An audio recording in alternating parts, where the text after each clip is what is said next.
Hola, ¿qué tal? ¿Cómo están todos? Nos hemos ausentado unos días, pero aquí volvimos con todas las pilas. Bueno, estoy grabando, por lo menos este capítulo, un día muy especial que tiene que ver con la historia argentina. Hoy es 24 de marzo. Y por más que no sea publicado este día, creo que elegí este día también para grabar este capítulo porque tiene mucho que ver en sí, el libro en general, con la falta de derechos. Y creo que en la Argentina eso pasó durante varios años. Para ser más específica, durante 7 años, desde 1976 hasta 1983, que la Argentina volvió a recuperar su democracia. Estas pequeñas palabras son a modo de homenaje y a modo de recuerdo, a modo de memoria. Lo único que salva la historia es la memoria, para que las cosas no vuelvan a suceder. Así que espero que este capítulo les guste. Se llama Vendrá la muerte y tendrá tus ojos. Hay un proverbio inglés que dice: A calm sea does not make sailors. Un mar calmo no hace marineros. A mí me gustan los mares violentos. Somos raros, ¿no? Toda grandeza viene de una pérdida, decía Alejandro Magno. El ser humano es un bicho raro. Se acostumbra a todo, hasta el cagadero del infierno. Se ve que uno es capaz de encariñarse y tener nostalgias hasta de los peores lugares. Dicen que donde measte 3 veces ya es tu hogar. En la pensión mugrienta de General Pico pude mear varias veces. No sufro porque ya las viví todas. Conocí toda América de norte a sur. En Madrid viví 4 años. Conocí África y Medio Oriente. Comía caviar rubio de grano grande con cuchara. La viví. Pensar que ahora no tengo ni para comprarme una baratija en la feria. Pero en mis buenos tiempos estuve cerca del poder. Tuve oportunidad de conversar en el Vaticano con el cardenal Bea. Le di la mano al generalísimo Franco. También conocí al coronel Nasser en Egipto y al mariscal Tito en Yugoslavia. Hablaba muy bien el castellano. Conozco a los líderes y al pueblo, pero no me vengan con el populacho. Algunos presidentes me invitaron a un par de mundiales de fútbol, pero no fui. No me gusta el fútbol, no me gusta el populacho. En rugby acompañé permanentemente a mis hijos, pero no me gusta esa cosa de gladiadores. Fui presidente de la comisión de box. Le cancelé la licencia a 20 sparrings. Era todo una mafia. Se emborrachaban y los camiones los pisaban. Les daban 20 pesos para que se dejen ganar o los rompían todo. Me dan bronca los oligarcas y también los negros ignorantes. Una vez me quiso apretar un negro garca. Yo estaba en mi despacho de funcionario de deportes. ¿Alguien le dio permiso para entrar?, le dije. El tipo dijo que no. Le chupa un huevo, dijo. Abrí el cajón y agarré el 38. Le advertí. Das un paso más y te vuelo los sesos. ¿Entendés, hijo de puta? Yo tenía de secretario a 2 muchachos montoneros. Luego lo encañonaron y listo. Lo mandé a enmarcar una cancha. Tipos como ese no tienen altura para decirme nada. No jodan con Arquímedes. La cuestión es que en la Confederación Argentina de Deportes sacamos a los oligarcas. Tenían caballos de polo. Los sacamos a punta de pistola cagando. Dentro de la organización armada daba órdenes. Aunque una vez hubo un episodio fulero. Y no me quedó otra que actuar, porque yo era responsable. Me mandaron a una chica tupamara para que le diéramos protección. La tuve en la casa de mi padre. Luego la derivé a un tipo que la agarró y se la cogió. Comandante, pasó esto y aquello, me cuentan. Hubo un tribunal que juzgó al violador. La chica no paraba de llorar. El tipo se defendió.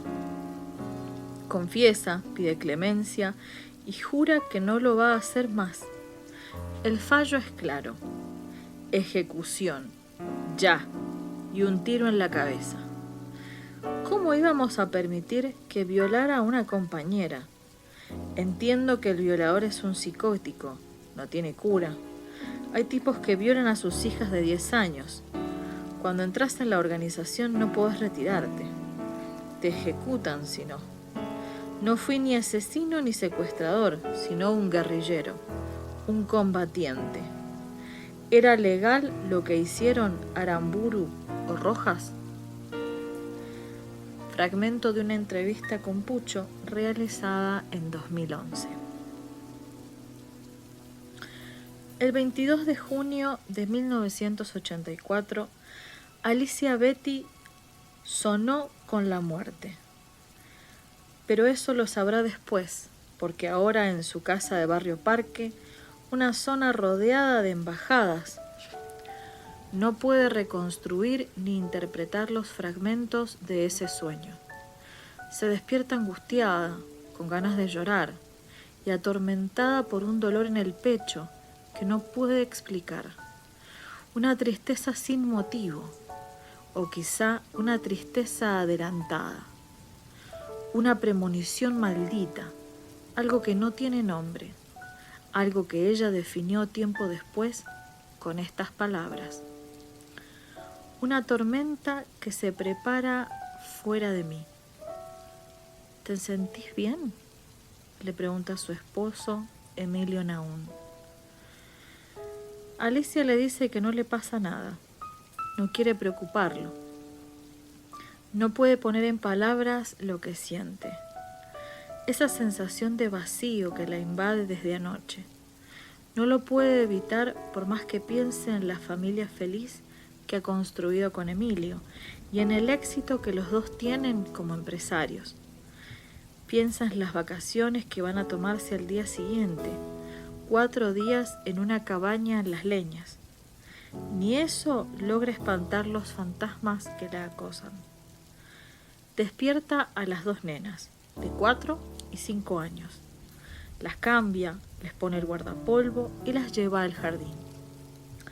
Iba a llevarlas Emilio, pero Alicia lo deja dormir un poco más. Sus hijas se suben a la cama, lo abrazan y lo besan. Su madre les pone el guardapolvo, les hace 2 colitas a cada una y las sube al auto. Cuando vuelve a la media hora, despierta a Emilio y toman el desayuno. Alicia sigue con ganas de llorar, pero contiene las lágrimas. No quiere que Emilio, como le dice a su marido, la vea mal. Siente que algo malo va a pasar, que la amenaza está cerca. Él le cuenta que lo esperan varias reuniones.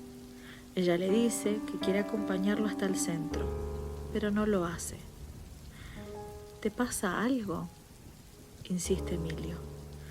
Esta vez Alicia responde: tuve un sueño feo. ¿Qué soñaste? No me acuerdo mucho, pero era feísimo. Si soñaste que se murió alguien, le alargaste la vida.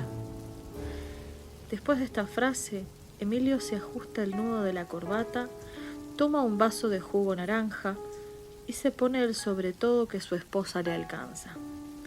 Avisa que llegará la noche para la hora de la cena. Ella lo abraza y le da un beso. Algo en Alicia le hace sentir que es el último beso. Un desasosiego como pieza de un drama aún incompleto que empieza a armarse lentamente. Ella se cambia, se maquilla y sale a la calle. Va a terapia. Llora ante su psicóloga y le cuenta lo extraño de ese sueño. A lo largo de la sesión, Alicia descubre con horror que ha soñado con la muerte de Milo.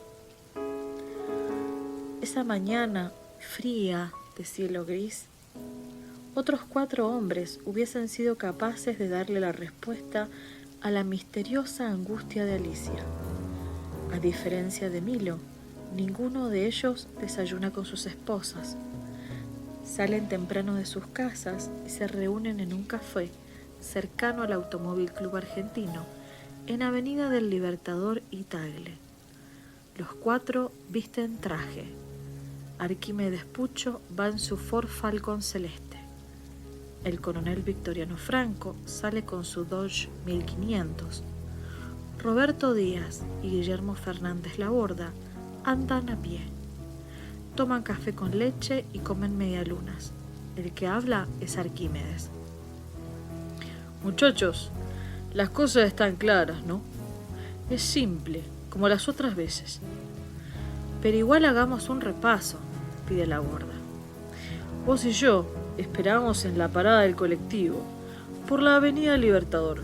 El coronel y Díaz aguardan en mi auto, a media cuadra. Yo le hago señas, y cuando pare el auto subimos. ¿Estamos? ¿Y después lo llevamos a tu casa?, pregunta Laborda. Efectivamente, pero antes de llegar, lo cambiamos de auto. Lo pasamos del suyo al mío. ¿Estamos? Lo metemos en el baúl y entramos por el garaje. Lo bajamos al sótano y pasamos a la próxima etapa. Pagan la cuenta. Salen. Díaz y Franco van hacia el Falcon. Pucho y Laborda caminan hacia el Museo Sanmartiniano. Esperan en la parada del colectivo. Pucho mira la hora y dice: este desgraciado va a caer de un momento a otro. Estemos atentos. Emilio Nahum sale de la puerta de su casa en su BMW. Como todos los días, va por Avenida del Libertador. Le quedan 10 cuadras de paz, porque al llegar a Austria, un hombre le hace señas. Ese hombre es Arquímedes Pucho. A su lado está Laborda. Hola, Milo, saluda Pucho. Nahum frena. Pucho le pregunta: tenemos que ir a la embajada de Inglaterra. ¿Nos llevas? Dale, dijo Nahum. Pucho sube en el asiento del acompañante, Laborda en el asiento de atrás. Este es mi secretario, lo presenta Pucho. Laborda Milo, Milo Laborda. Mucho gusto. Igualmente. Los 2 hombres se dan la mano. En las primeras cuadras, Pucho le habla de negocios. Pero la conversación va a terminar cuando el líder del clan diga una frase sencilla. Mirá, Emilio, dejemos de dar vueltas. No entiendo. ¿Qué querés decir, Arquímedes? Que nos dejemos de hinchar las pelotas. Estimado Milo, esto es fácil. Te la resumo. Con la guita que llevas en esta valija no me alcanza para nada. No me vas a arreglar. Nahum pone cara de asombro. Entiende todo, como una revelación funesta, cuando Pucho le dice: te vamos a tener que secuestrar. Nahum no tiene tiempo para nada. ¡Agárralo!, ordena Pucho, mientras rodea con una soga la mano derecha de Nahum. Laborda obedece como un perro rabioso. Desde atrás le encadena el cuello. Nahum forcejea. Intenta zafarse con sus manos. Tiene más fuerza que Laborda. Pucho interviene, pero entre 2 no pueden contener a un hombre que pelea como un toro. Díaz y el coronel se bajan del auto. Ahora son 4 contra 1. Nahum le vuela los lentes de una trompada a Laborda, que busca su arma. El coronel le alcanza la suya desde fuera del auto. Nahum no se da por vencido. Se mueve. Pero la putísima madre que los parió, párenlo de una vez, ordena Pucho. Nahum saca los pies fuera del auto. Se oye un disparo. Los pies y las manos de Nahum ya no se mueven. La bala de la pistola Colt 1125 es de punta hueca. esas que se fragmentan y causan más daño.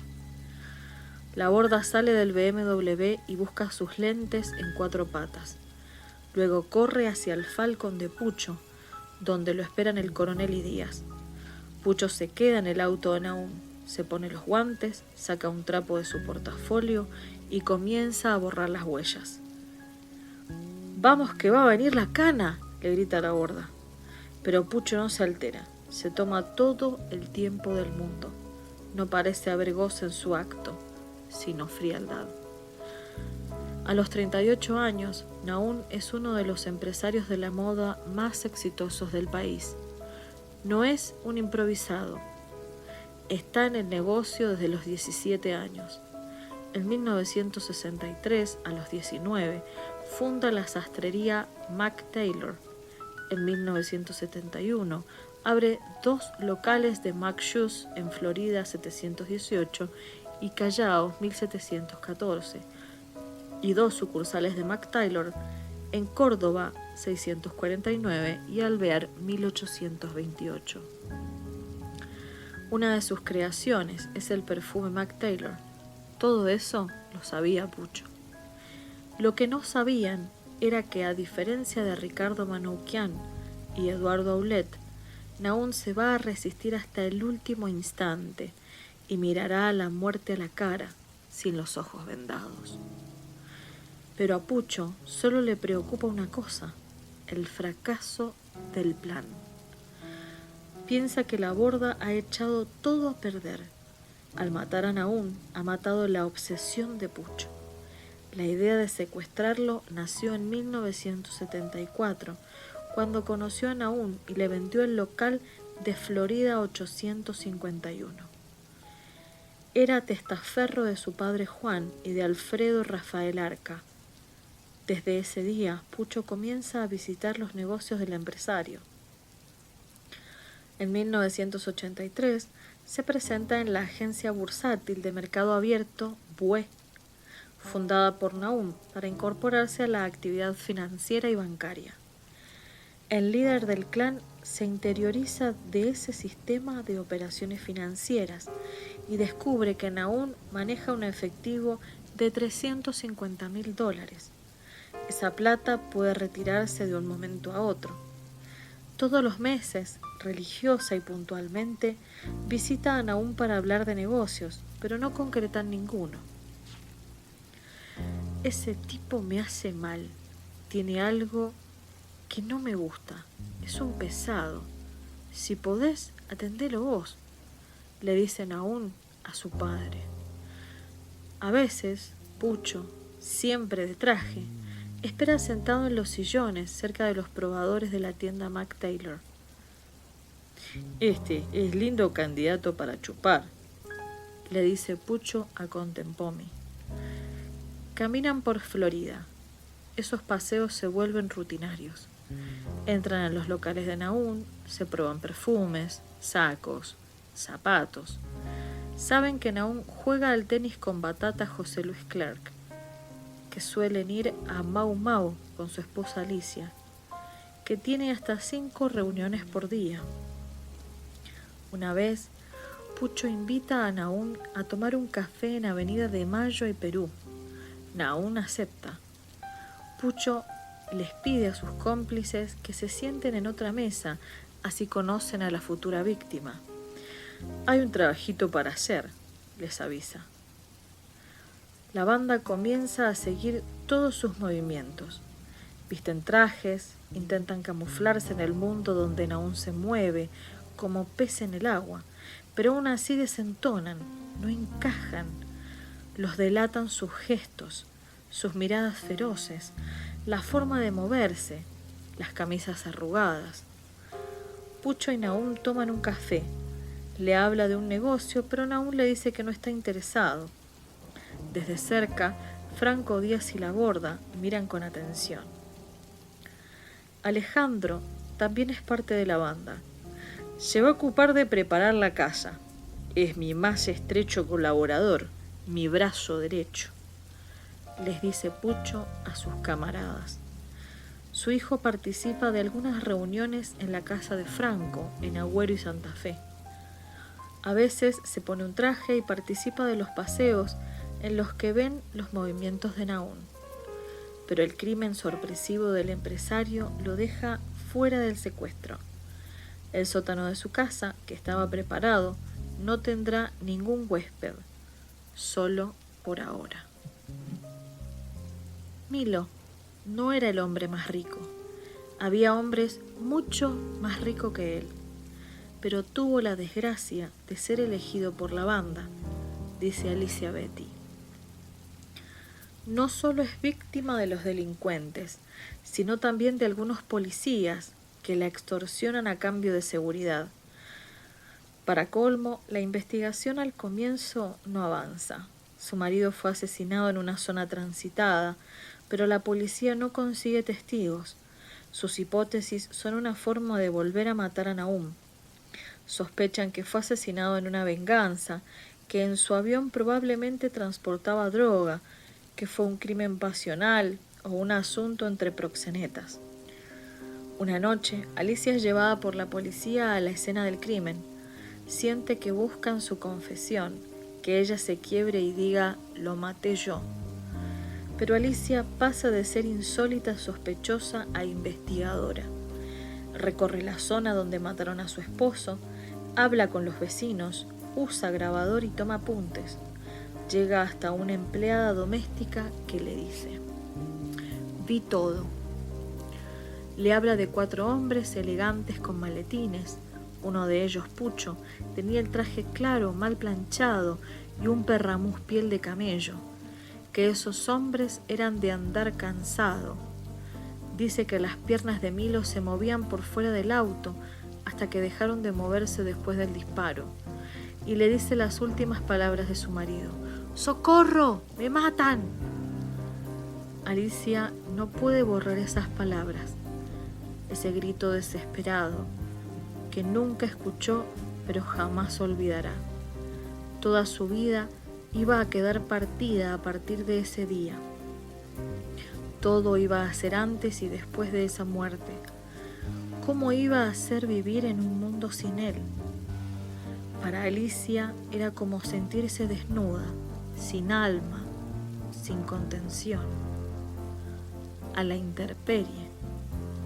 En todo está Milo, en el sillón vacío de cuero, color suela de la empresa que ella se niega a ocupar, en el avión que él piloteaba y que ahora nadie volverá a usar, en la palabra en rojo que escribió debajo de una baldosa en Florida, fe, en la forma de ver a los clientes y saber qué zapatos ofrecerles según la ropa que llevaran puesta o la personalidad, en los lugares donde fueron felices y ella no quiere volver, en el recuerdo de un hombre que estaba en un mundo de colores, pero era daltónico.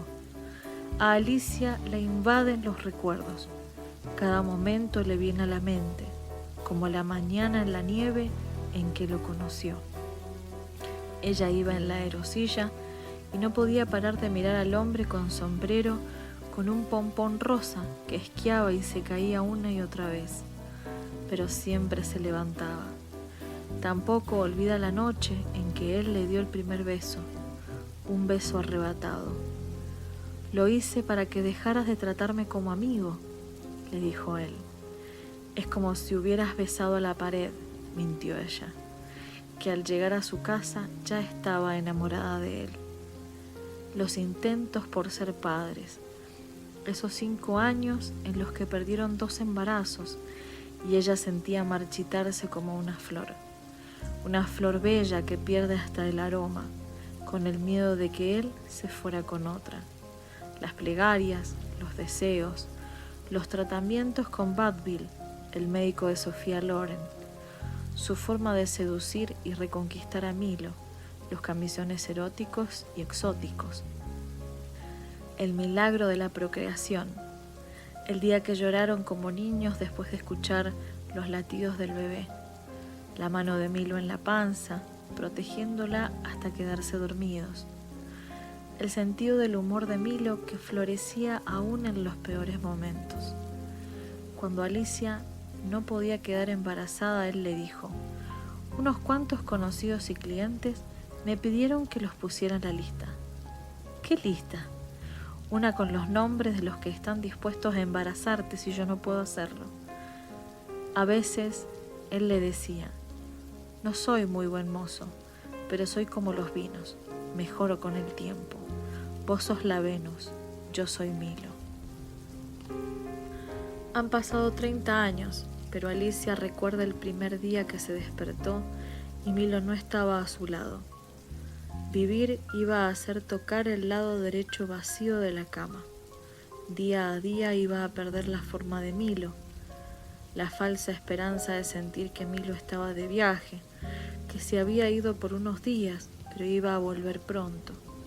Sentir que seguía vivo, oler el pijama que usó hasta antes de ser asesinado, abrazar el pijama como si adentro estuviera Milo, como si las mangas fueran sus brazos, acomodar sus trajes, ver su foto en el portarretrato, firmar los cheques que Milo no pudo firmar, recibir a las personas que él iba a recibir, pensar qué hubiese dicho o hecho él ante cualquier cosa, tener fuerzas para soportar su ausencia y el revoloteo de los oportunistas.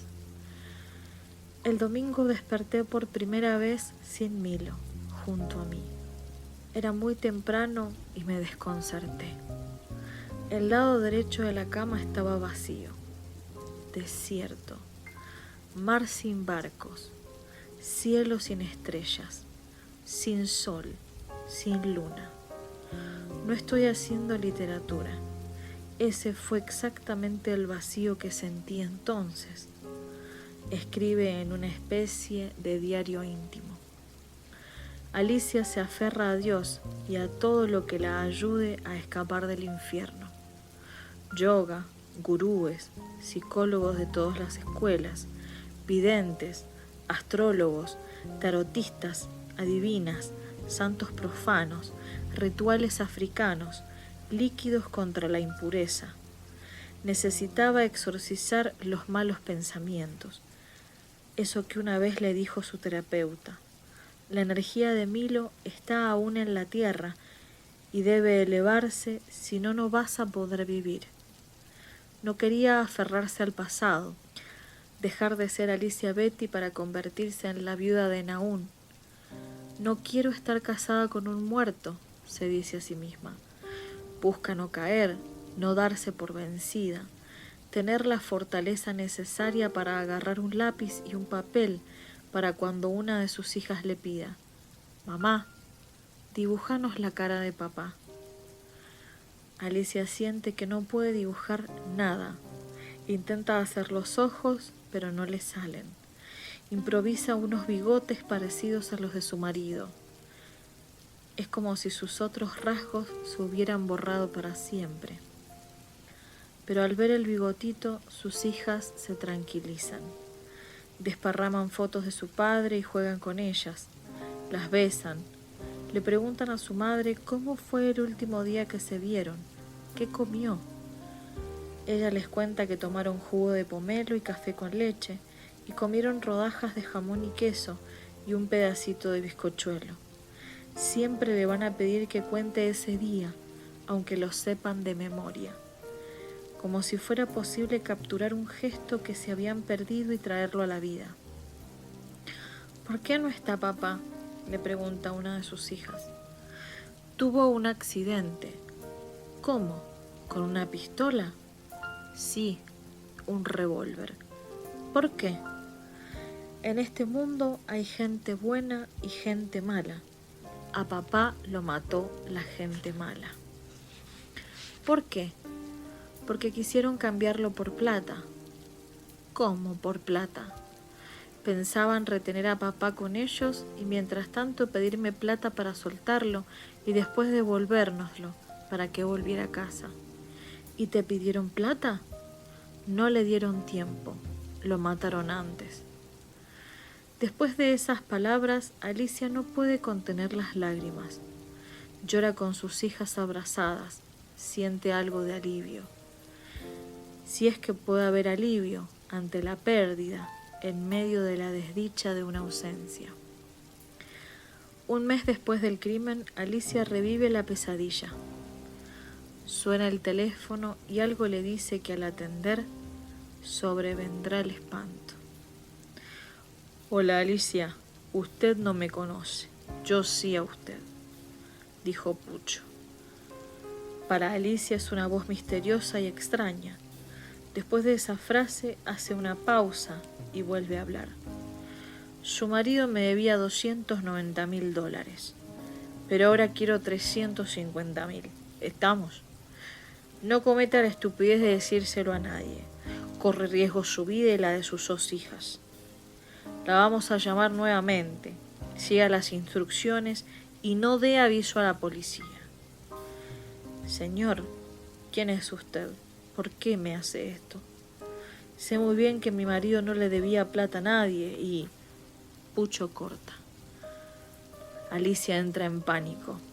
Cambia a sus hijas y las lleva al jardín.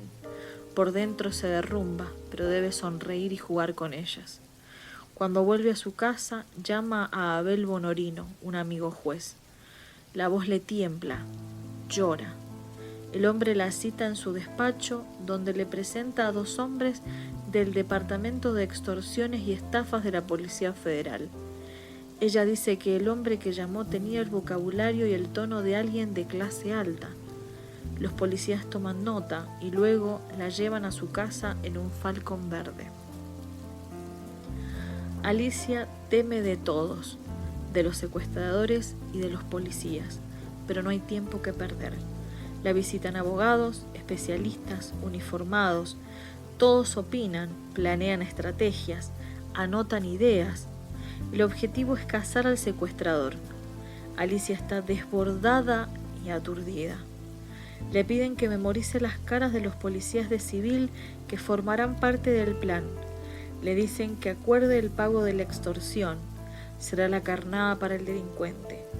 Se hace de noche. A las 11 suena el teléfono. Alicia debe seguir la recomendación de los pesquisas. Debe atender y hacer durar la llamada. «Señora de Nahum, soy yo». Otra vez Pucho hace una pausa, y esa voz que Alicia definirá como serena, cultivada, exacta. «Escúchenme una cosa. Mañana a las 14, en uno de los baños del Automóvil Club Argentino, va a encontrar las instrucciones correspondientes. Sígalas». Alicia le pide clemencia, le quiere hacer más preguntas, pero Pucho corta. Esa noche no duerme. Por la mañana le hace el desayuno a sus hijas, las cambia y las lleva al jardín. Luego se pone el micrófono en el pecho, escondido en el corpiño. Sale a la calle, debe hacer el mismo camino que hizo su marido antes de que lo mataran. La diferencia es que ella lo hace a pie. Alrededor camina una falsa pareja, un hombre y una mujer que son policías. No son los únicos. Otros efectivos de civil miran el andar de esa mujer muerta de miedo. La siguen y llevan las armas escondidas. En un instante pueden dispararlas si las cosas salen mal. Ninguno de ellos puede adivinar lo que piensa esa mujer que camina y se dice para sus adentros: «Sé valiente, Alicia. Coraje, no mires, no llores. Esto va a terminar rápido». Alicia camina las 10 cuadras más difíciles de su vida. Cualquiera puede ser el hombre que llama para extorsionarla. Le dan ganas de escapar. Eso la aliviaría. Lo peor ha pasado. Su marido fue asesinado y ella vive con la certeza de que el entierro no era el final, sino el principio de un nuevo calvario. En la posta no hay nada. Es probable que en la policía alguien le haya pasado la información a Pucho. Alicia vuelve a su casa y toma una decisión. Se va del país. Al otro día toma un avión con sus hijas a Río de Janeiro. Nadie sabe de su exilio, pero en su casa una empleada doméstica atiende el teléfono y del otro lado le ponen música brasilera. «Estoy orgullosa de haber sido su esposa», me dice Alicia Betty. Cuando la veo y comienzo a charlar con ella, Siento lo mismo que sentí cuando conocí a Rogelia Pozzi y Guillermo Manoukian. Una especie de culpa. Mi visita a Arquímedes Pucho a La Pampa. El almuerzo y la cena que compartí con el líder del clan asesino. Con el hombre que les arruinó la vida. El hombre que ellos querrían ver muerto. Ese hombre al que le estreché la mano y que me ha hecho reír con un par de comentarios. Ese hombre con el que incluso brindé en medio de un asado. Alicia habla, su dolor está intacto. Si hubiera hablado antes con ella que con Pucho, probablemente el encuentro con el asesino habría sido distinto, o no habría sido. Alicia sabe de mi entrevista al secuestrador, no dice nada, porque ahora habla de Milo, como le decía a su marido. Y se le iluminan los ojos verdes y su sonrisa es más fresca aún. Él nunca se entregó. Su vida fue puro tesón. Como el día que lo conocí en la nieve. Se caía y se levantaba. Así fue hasta el final. Alicia me confiesa que no quería volver a hablar con el periodismo. Había cerrado una etapa. Volver a hablar de Pucho es remover las heridas, pero también sé que es una forma de decirle a la gente que no se olvide todo lo que pasó, que sepa y recuerde que los Puchos hicieron el mal, dice.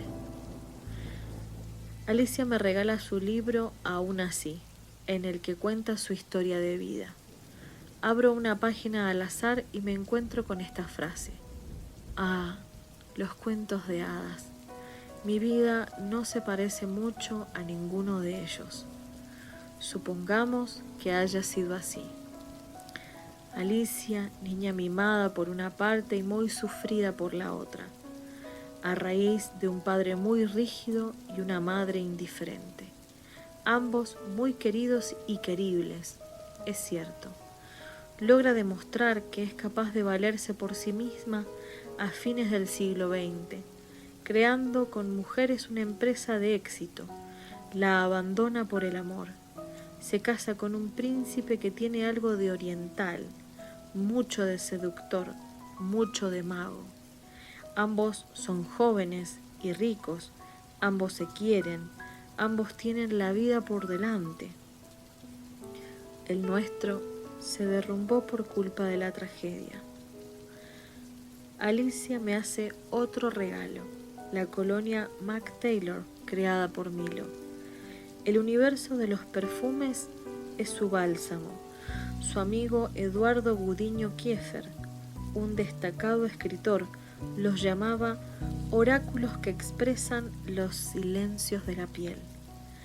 Ella se especializa en fragancias y Milo en las telas. Él lo decía de una manera más poética. Yo vendo lo que toco y vos vendés el aire. Sos eso, una vendedora de aire. Tras la muerte de Milo, crea Miss Taylor su propia fragancia. Prueba aromas, abre frasquitos y huele. Siente que cada uno de ellos contiene la alquimia del mundo. Azahar, mandarina, banana, rosa de Turquía, jazmín de Egipto, sándalo, el iris de Florencia en perfecta armonía con la nobleza de las notas más poderosas de pachuli. Hay sentidos que se asocian al espíritu, dice Alicia.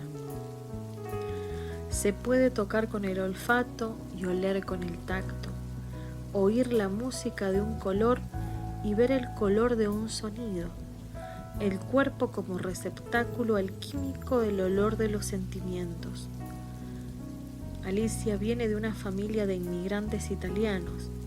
Su abuelo comienza remendando zapatos, luego es dueño de una zapatería y al final se convierte en dueño de un banco y en líder de la industria del vidrio.